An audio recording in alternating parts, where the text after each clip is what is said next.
역사가 즐거워지는 시간 라이크 역사. 안녕하세요. 교보문고 북뉴스 박수진입니다. 안녕하세요. 박광일입니다. 안녕하세요. 윤태진입니다. 네, 라이크 역사 오늘은 특별편으로 준비를 했습니다. 내일 토요일이죠. 4월 19일이 저희가 기억해야 할 중요한 역사적인 의미가 있는 날이라서요. 이런 날 저희가 또 그냥 보낼 수가 없어서 간단하게나마 4월 19일 그날의 의미에 대해서 같이 이야기해보는 자리를 마련해 보려고 오늘 방송을 준비했습니다. 4.19 어떤 날인지 선생님 잠깐만 좀 설명을 부탁드릴까요?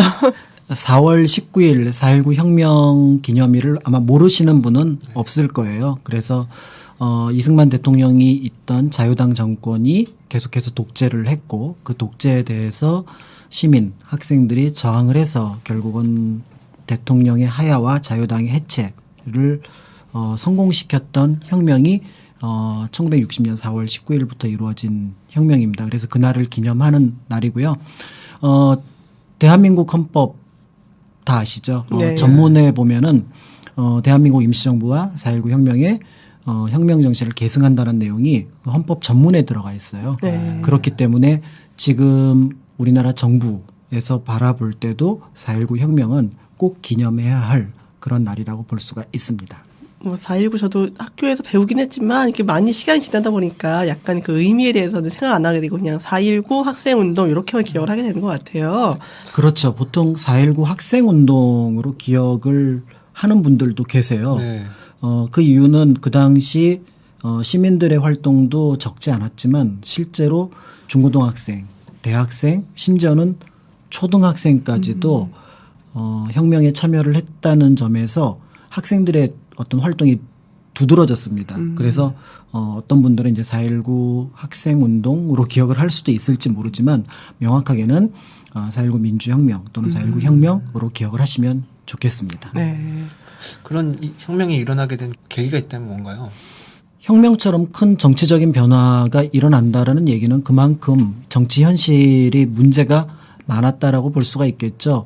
1948년 정부가 들어서면서 대통령에 당선이 된 이승만 대통령이 계속해서 정권을 연장해가는 작업을 하게 됩니다. 그래서 그 연장의 끄트머리에 절정을 찍었던 게 1960년 3.15 부정선거예요. 그러니까 이 부정선거가 계속되고 또 그와 같은 정부의 독재 또 정부의 부정이 계속된다는 거를 시민이나 국민들이 용납할 수 없다고 했던 것이 4.19 혁명이 되는 거죠.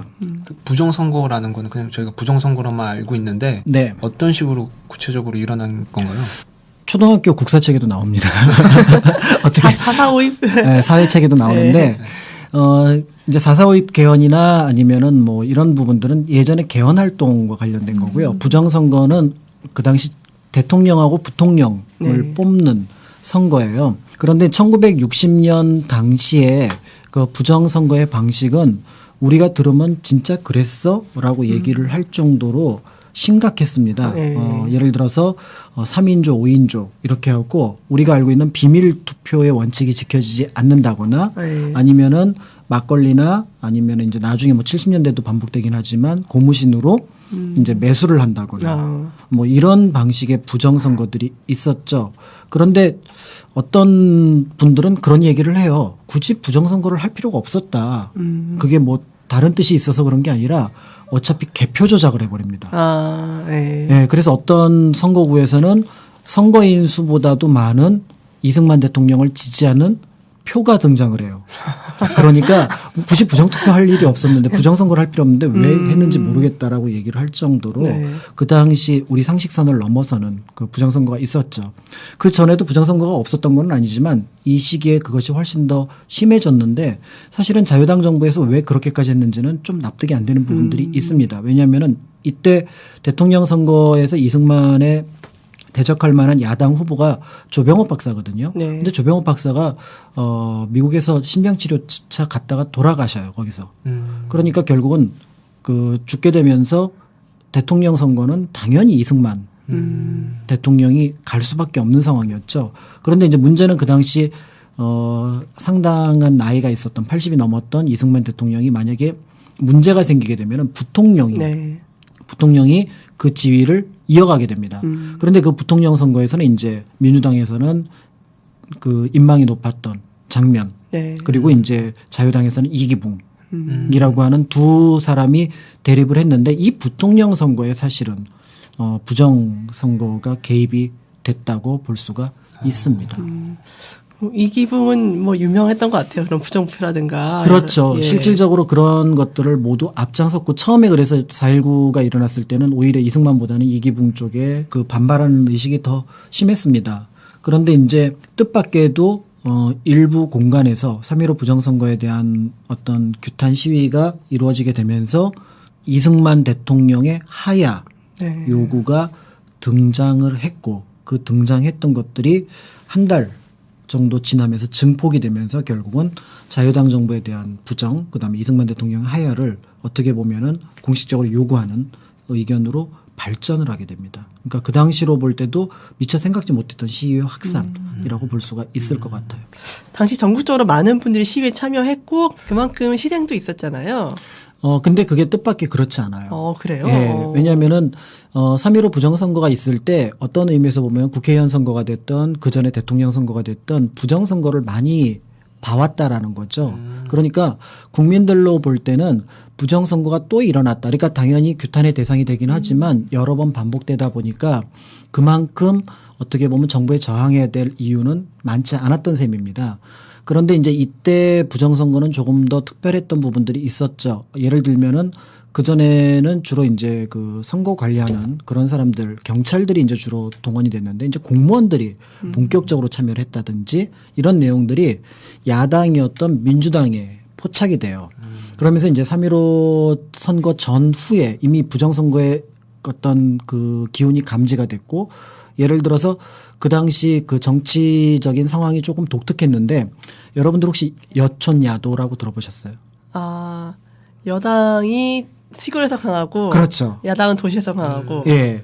그러니까 그 얘기는 뭐냐면은 1950년대 중반까지만 하더라도 한국의 도시가 거의 없었던 거죠. 네. 그리고 시골에서는 뭔가 부정선거를 하더라도 그냥 쓱 넘어갈 수가 있었던 데 비해서 도시에서는 그와 같은 부정선거가 제대로 이루어지기 어려웠었다는 겁니다. 도시가 확산이 되면서 자연스럽게 여당에 대한 어떤 반발 그리고 야당에 대한 지지 이런 것들이 상당히 강했던 거고 1950년대 후반에 어떤 상황이었냐면 또 정치적인 상황이 왜 우리가 정치 정당이 여러 개가 있으면 같은 야당이라도 선택하기가 어렵잖아요. 그런데 이때는 거의 양당 구도로 재편이 돼요. 그래서 자유당 그다음에 민주당 이러니까 투표하기도 상당히 쉬워졌다는 거죠.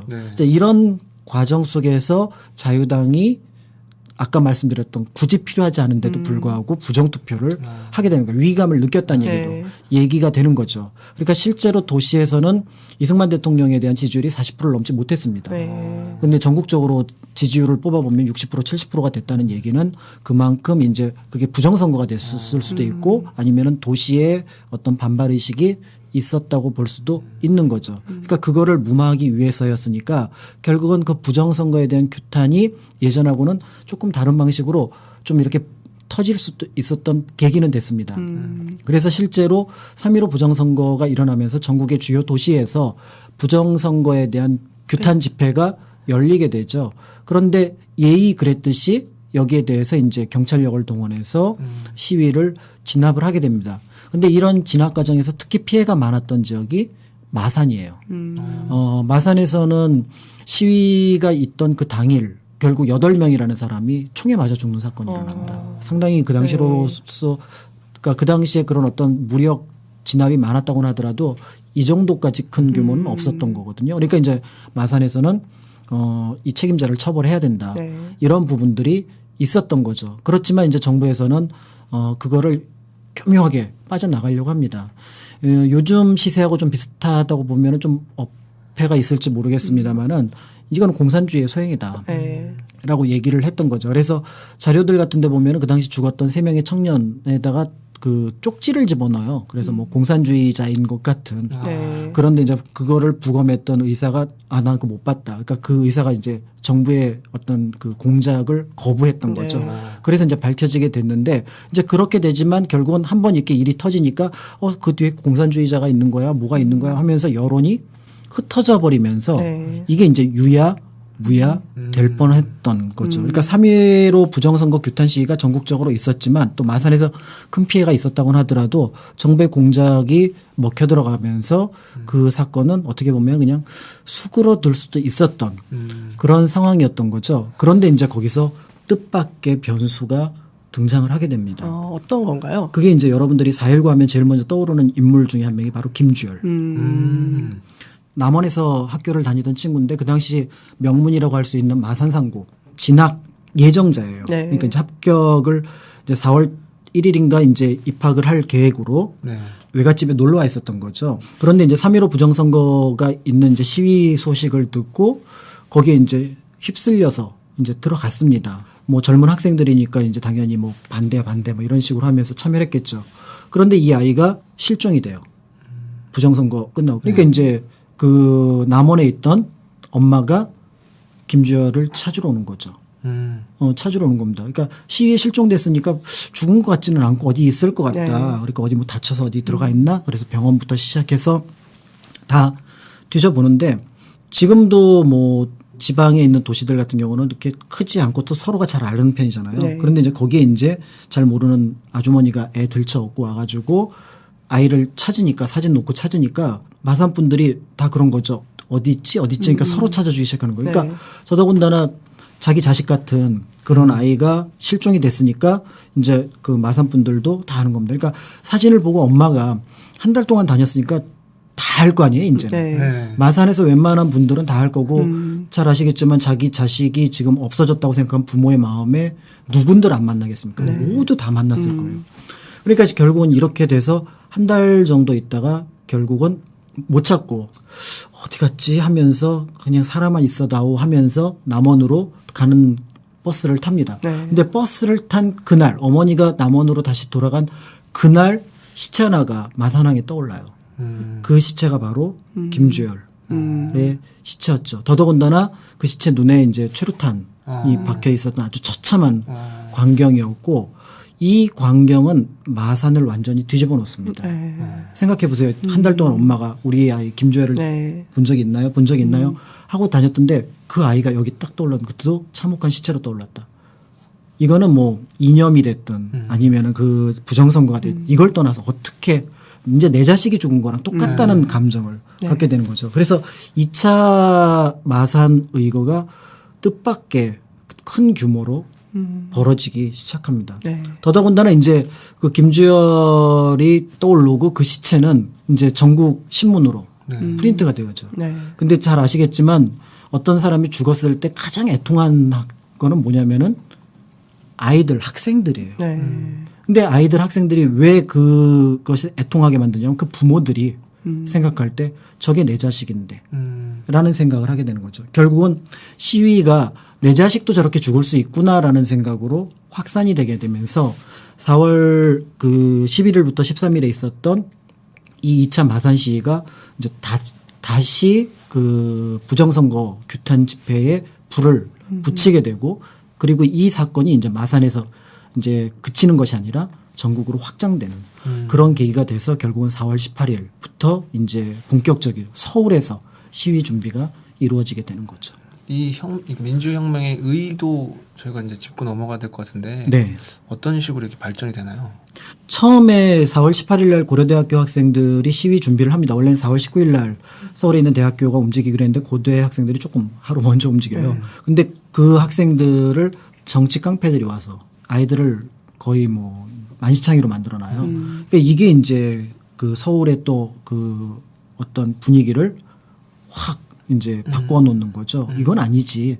라고 하면서 이제 4월 19일에 시위가 본격적으로 시작이 됩니다. 그런데 이제 이 시위대를 향해서 경찰이 총을 쏘게 되면서 수백 명의 사상자가 등장을 하게 되죠. 그날이 이제 화요일이기 때문에 어떤 뭐 역사책에는 뭐 피해 화요일 이렇게도 등장을 하게 됩니다. 그러니까 이때부터 이제 이 시위는 본격적인 궤도에 올라가게 되고요. 그리고 이제 대학생들이 사실은 이제 시작을 했지만 대학생들이 빠진 자리에는 고등학생이 채우고 또 고등학생 자리에는 또 초등학생들이 채우고 또 심지어는 나중에 대학 교수님들이 참여하게 되면서 이승만 정부에서도 더 이상 버틸 수 없다고 생각을 하고 이제 협상을 하게 되고 결국은 4월 26일 이승만 대통령이 하야 선언을 하게 되면서 4.19 혁명의 그 열기는 일단락을 시키게 되고 또 한편으로는 일정한 성공을 얻어내게 됩니다. 다만 이제 4.19 혁명에 대한 평가에 대해서는 조금 박한 부분들이 있습니다. 두 가지 이유에서였는데 첫 번째는 4.19 혁명이 끝나고 나서 이승만 대통령이 물러났을 때 그 자리를 대신 이어갔던 사람이 허정이라는 분이에요. 그래서 여러분들이 역사책이나 뭐 정치 관련된 자료에 허정 과도 내각이라는 얘기를 들어보셨을 거예요. 그런데 이 과도 내각이 그다지 그 당시 시민들이 요구했던 부분들을 제대로 수용을 못하고 그냥 좀 이렇게 두루뭉술 넘어가게 했던 그런 부분들이 있습니다. 그다음에 두 번째는 혁명이 일어난 지 1년 만에 5.16 군사 쿠데타가 일어나게 되죠. 네. 그렇게 되면서 결국은 혁명의 그 어떤 그 결과물을 새로운 어떤 정치 세력들이 이끌어내기보다는 군인들이 주도하게 되면서 그것이 끊겼다. 네. 그래서 조금 박하게 보는 경향이 있죠. 이제 그런데 이게 왜 그러면 헌법 전문에 들어가게 됐을까를 생각해 볼 필요가 있는데 1948년 8월 15일 정부가 수립되기 직전에 정부 수립의 기본 얼개는 1948년 7월 17일 그러니까 약 한 달 전에 있었던 헌법에서 그것이 공포됨으로써 모든 조직이나 이념이 완성이 되죠.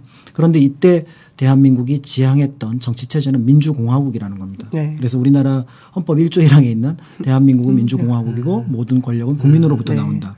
근데 이 말은 정말 중요하고 때에 따라서 무서운 말입니다.